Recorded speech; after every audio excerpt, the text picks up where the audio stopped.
Yeah. Blackjack. Life is like a game of cards. It's not what you dealt, but how you play it. Yeah. Blackjack. To play each situation correctly. I remember they used to laugh at a brother. Welcome back, guys. Welcome back. It's your boy DELRAY, Richardson, platinum artist, platinum songwriter, Straight Game TV. Do me a favor, hit the thumbs up button notification as it goes out to more potential subscribers. Also, if you haven't subscribed to the channel already, please do so. And more importantly, if you're new to the channel and you want to be one of the first people notified when I drop some of this straight game, please do me a favor and hit the bell notification right below this video. I'm going to get right into it. Ladies and gentlemen, I don't know if you know, but the sad part about all of this back and forth, my thing is I don't have any frivolous beef with anybody. I don't do that. You know what I mean? This for me is about the lies versus the truth. The lies versus the truth. There is no middle ground, right? And so what I want you to understand is I'm going to give you some real good game here, some facts, and I'm going to show you how Reggie the Rat Wright Jr. has been lying since the day that Tupac got killed, since Las Vegas, and then shortly after that, right? I don't know if you remember, Reggie had asked Frank Alexander to basically lie and say that the chain snatching incident happened in Vegas instead of the Lakewood Mall. Oh, you don't believe me? Here it is right here. This was a question that was posed to Reggie on their channel. I call it Live First. And this is what it says. The question was, Reg, why were you telling Frank Alexander, according to him, to say that the chain snatching incident had happened there in Vegas and not at the Lakewood Mall originally?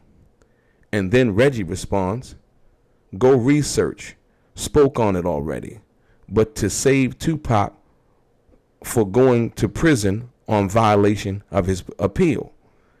Now, a person who would want to believe the lie and not really be informed as to the timeline, right?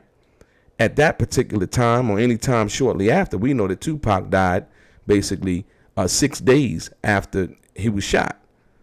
So that wouldn't even be partially true, even at this time when he was asked about that from that perspective. You couldn't be trying to save Tupac. Tupac was basically sedated and non-responsive at the hospital. This is a fact. But the young man, Smokey 5100, goes a little bit deeper. And he says, Reggie, how would that have saved Pac? And at that point, Pac was either in grave condition or already passed away. So how does that make sense? After being asked that question, Reggie the Rat Wright Jr. had no response. Do you understand what I've been trying to tell you? When you hold his feet to the fire and hold him to some kind of standard of truth and not just trying to avoid the question or talk about all of these other little frivolous things when asked the question, right? He always goes off track. He always goes to another subject.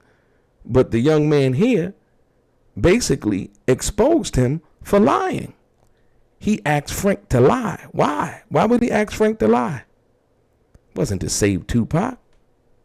It was to come up with some alternative story as to alleviate him from any kind of responsibility, right?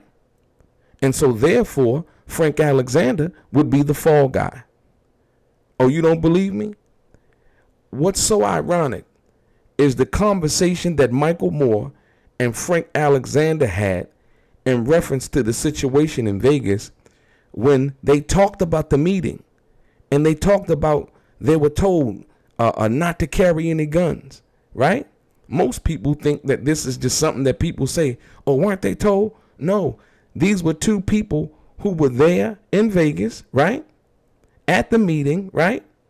And Michael Moore basically in this video, as well as in the Tupac assassination documentary, but in this phone conversation that Frank Alexander recorded, basically was saying that Reggie kind of insisted that he didn't want Michael Moore to even be around him. Listen to this, man. So why point everything back to me? Oh, it has to be pointing towards you. It has to point to you because you take the heat for everyone else. It's logical. It's logical. If we could say, well, security, you know, and then that's why Reggie ain't big to speaking up. Because he knows that they can blame you, and then it's just on you. You know, Frank didn't have his gun. You see what I'm saying? See, and you know what? I got to thinking about the whole thing. Remember when I made a big deal about me being on him and the thing? Remember when I said, hey, man, I don't know if that shit is right. I said, because, you know, I've been with him, and they sort of, you know how they showing me off? Nah, we gonna go ahead. And I said, hey, Reggie, I said, I've been with him the whole week. Then he just went. Then he did something that was weird at the table. I don't know if you've seen it. He said, don't worry about it, Michael. Don't worry about it. Don't worry about it. You see how he got sort of frustrated? Well, you know what? Now let's think about that. Would he have normally made a big deal with me staying with him? No, absolutely not, no. You see what I'm saying? Absolutely not. That shit was weird. Yeah, because you were an alternate. That's right. You were an alternate bodyguard because Kevin Hackey wasn't there. That's right. And Kevin's supposed to have been there. I had him, Frank, for the whole week in New York. Right. There was no deal for me saying, why would they keep insisting that I do the cash register? They were insisting that. You didn't notice it? No, I do. And I'm sitting here going to myself. Yeah, I was sitting right there in the meeting. That's right, and I'm saying to myself, why is it a big deal? I've been with this fool. Everyone in the room knew that we had just got back. Man, see, you can make this spooky because then in that meeting where everybody was told don't carry a gun anywhere. Now, wait. Now, and that's the first time we've been in Vegas where somebody said we shouldn't carry guns. That's right. And then they were really persistent about you not having one. You see what I'm saying? They're going to be checking you. And then he was even trying to convince the people with CCW not to carry. Right. Like they wasn't going to give them courtesy up. You see what I'm saying? And then I looked at it. Now, we'd have been to Vegas about 5 times, Frank. Have you ever heard him say, don't carry your weapon? Absolutely not. Let me tell you this. What does Reggie always say? Oh, yeah. He always says, make sure you have your shit. Yeah. Now, after that shit was over, we had all been carrying anyway. So why didn't he say, after he left, why didn't he say, y'all niggas keep y'all shit on you? You see what I'm saying? You understand what I'm saying? So when you deal with this and the facts surrounding everything, Reggie the Rat Wright Jr., I gotta get his new moniker, must say his new name, Reggie the Rat Wright Jr., right? Basically has been lying from the inception. And that's what I've been trying to point out to you guys. I know a lot of you guys really don't care because you've been so inundated with the lies. You're kind of indoctrinated with the lies now. And it's like anything else, you're not really going to hear. But see, these videos are going to be here, right? And these videos are a testament to the truth. Why would he ask Frank to lie? That wasn't about Tupac. Tupac was in a coma, in a medically induced coma. So that would have been so far from the truth as him trying to save Tupac from going to jail for violation on his appeal. Remember, and I'm going to give you this. Remember, Reggie said that, he made a whole video saying Tupac wouldn't have gone back to prison. He made a whole video about that. But when asked this question about why he asked Frank to lie, his response was that he did that so that Tupac wouldn't go back to prison for violation of his appeal. Amazing.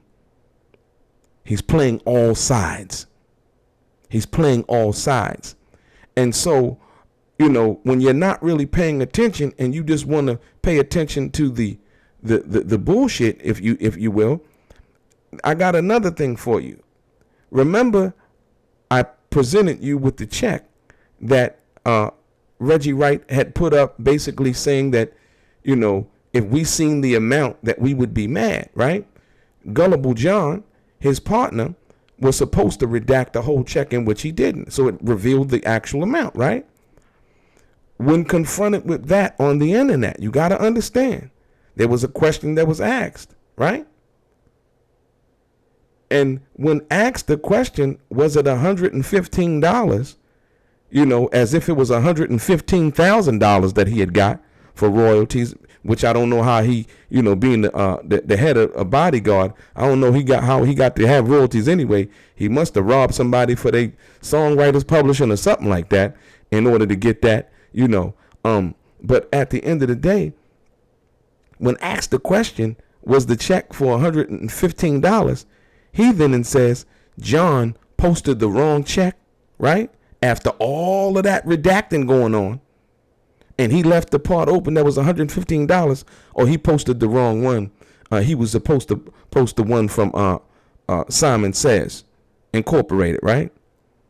But do y'all remember on Vlad that Reggie said that he owned Daz's publishing, but he told Vlad that he had never made any money off of the company Simon Says? So how is it that John, Gullible John, posted the wrong check, and he was supposed to post the Simon Says check when you said that you didn't make any money off of that company? These are facts, y'all. This guy's a habitual liar, man. He's a habitual liar. And the sad part is he has the audacity to try to call Snoop a liar. And to be quite honest, Snoop is a multi-millionaire, man. Snoop has put so much money in so many different people's pockets and helped them feed their families. When you think about Reggie saying that Snoop was a liar in regards to him trying to be the catalyst who was trying to help Tupac get out of jail, or basically putting the bug in Suge's ear in regards to getting Tupac out of jail, to say that Snoop is lying is preposterous, man. I just gave you two separate situations in where Reggie lied and where it was clear that he lied and doesn't even care. And evidently a lot of his the people who listen to that garbage that he's spewing, they don't care either, right? So it's cool. Embrace yourself in the lie. Soak it all up. But at the end of the day, it's still a lie. And so, as you will see, whenever he gets a great, or should I say, a good amount of views, notice he uses Snoop's name. He uses Daz's name. He acts like he knows more than he actually knows. But like I said, he still hasn't answered the question that everybody wants to know. Why didn't he send the 5 security guards that Suge Knight asked him to send to guard Tupac that night? Suge said it, y'all. Y'all heard it in the last couple of videos I did. He can't even answer that question. He'll always deviate and try to go off into this other little tangent about stuff that's really not even important. You get it? So I wanted to bring your attention to this, because just to show you that Reggie Wright Jr. has been lying since the beginning, the very beginning of this. And you heard the phone conversation between Michael Moore and Frank Alexander. There's too much stuff going on now. Frank, I'm telling you, I'm going by the vibes that I seen prior to it starting. Right. It even started like someone new. Well, let me tell you this, what I was told. I was told that things weren't that good between Suge and Tupac within the last few weeks while he was on gang-related. No, wait, I'm going to go back before. What did I tell you? It happened on Gridlock, too, though. What did I tell you what happened in New York that I witnessed? What? When he said he was bailing. Who? Remember I told you me and Al was riding in the limo and we heard Snoop do an interview with a lady heard that he started smashing shit up in the limo. Hey, get me back to that motherfucker hotel. This shit is bullshit. I ain't got no motherfucker. I ain't got my back. Fuck this, fuck that. Oh, your pop. Remember I told you? We walked him off when we upstairs with Suge. The Suge sleep. Then we walked him down and we was there. We heard the shit. He was like, man, I'm getting the fuck out of here. You motherfuckers can have this shit. Motherfuckers stay back in the motherfucker. I'm out. Well, you know what he told me? You remember that when we were walking down the street and I put my arm around He him? was depressed. You remember when I put my arm around him? Yeah. And I was talking to him? Then we went to the MGM by ourselves to go to the fight. Right. And we were sitting around waiting. He goes, Frank, I didn't want to come here no way. Yeah. He was... Michael Moore said he was with Tupac that whole week in New York. You heard him say in regards to Tupac that Tupac said that he was leaving death row. Frank said that Tupac was depressed in regards to the situation when he did Gridlock. He was depressed. But let Reggie tell you, Reggie the Rat Wright Jr., let him tell you Tupac was happy. He wasn't going nowhere. Even Wendy Day said that Tupac was leaving death row in her last conversation with him. Right? He had euthanasia. So there you have it. When you sit down and you think about these facts, man, it's going to start to resonate with you about what really went on in Las Vegas. And Reggie was mad that he had got fired. Reggie was mad that he could no longer ride that gravy train. And therefore, what happened was security was pulled away. And we seen what the result was. We lost a top soldier in Tupac Shakur. And Tupac played a part in that too also. Right? But if he had adequate security, none of that would have happened. And as I showed you before, they weren't even licensed to have firearms. And if you heard Michael Moore and Frank say, they had been to Vegas 5 times before and never asked not to carry their weapon. But on this particular night in Vegas, they were asked and almost insisted that they not carry a weapon, or they're going to be searching you and they're going to be doing this, that, and the other. Right? You heard it. Frank Alexander and Michael Moore. Your boy DELRAY, straight game.